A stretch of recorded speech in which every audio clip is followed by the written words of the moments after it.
chance to play in your first few games. I know for a lot of fans it was sort of frustrating, but it seems like it's validated in a game like the Cal game where you had to put some guys into some tough situations. Yeah, I mean, was that kind of the plan when you get guys early playing time? Do you feel like there was some payoff that you saw in that Cal game? Absolutely. Absolutely. When the game's kind of out of hand, you do it for two reasons. You put the younger guys or guys that don't play as much in so that, first of all, you keep your other guys healthy. And secondly, the guys get reps in a real game to where when they finally get in there and the lights go on, they don't feel like a deer in the headlights. So we made our share of mistakes. We moved some guys from offense to defense and guys from the scout team up to defense. But all in all,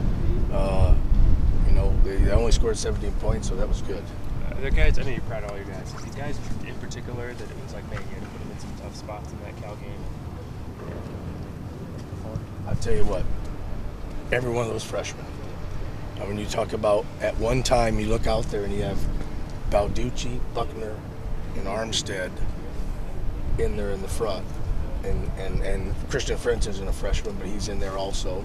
That's four guys that have limited, experience. And then, James Scales came in our nickel package, did a good job. And I thought Koa Kai and I wish I could pronounce the kid's name right, 98 Kafavala, I thought they did a nice job. I was very proud of all of them, the way they battled and they came in and played in adverse situation. They seem to adjust and get better as the game went on, particularly in the second half. I think that happens when you're playing. You first get out there. There's some probably butterflies and nervousness, and sometimes you get paralysis by analysis, or you forget what you're doing because of the nerves. And I think the more you're out there, the more you do it, the more you see it. I thought that they calmed down and did a nice job. I was very pleased with the way the guys played.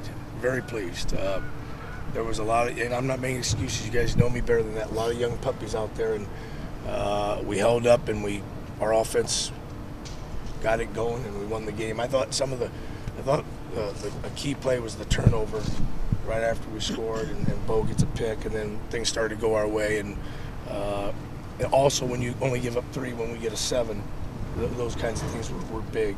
And our third down, what's the word? Execution was really good. I think it was like they were 2 of 12. Yeah, when they scored that early touchdown in the second half, they were really running the ball effectively. Ask any more like guys like Michael and Kiko, with that young front, does your linebackers need to do more to try to contain things? Well, obviously they have to really make sure everybody's lined up correctly. But, we try not to put any more pressure on anybody. We kind of knew going in what we were going into. And to a man, we didn't talk about it. We knew about it. We didn't talk about it. It just was next man up, and everybody do the best they could. How are you feeling about the depth at secondary and safety specifically? Well, we're getting thinner, but we'll find a way to make this work. How about Stanford? Michael Clay's here. For those who want to talk to Michael. How about Stanford? As you get ready for them, what sticks out to you in their offense? Well, they're a power, downhill, a lot of big personnel group running team coupled with the play action. So that's what sticks out the most is they're probably going to feel pretty good after watching some of that film, But, and you never know what's going to go on. But, we heard about it last year after the year prior, with Toby Gerhardt. And I thought last year we did a nice job of holding up and playing the run. So I feel comfortable that once we get practices in, we'll be fine. Eric Dargan, specifically, other than being from the fine city of Pittsburgh, California, what do you like about what he's done? Well, he's playing a lot of positions, Adam. He's playing corner, he's playing nickel, he's playing safety, he's playing rover. So the fact that his intelligence, his scale of intelligence, knowing a lot of the positions has helped us and helped him tremendously. You brought Reggie Daniels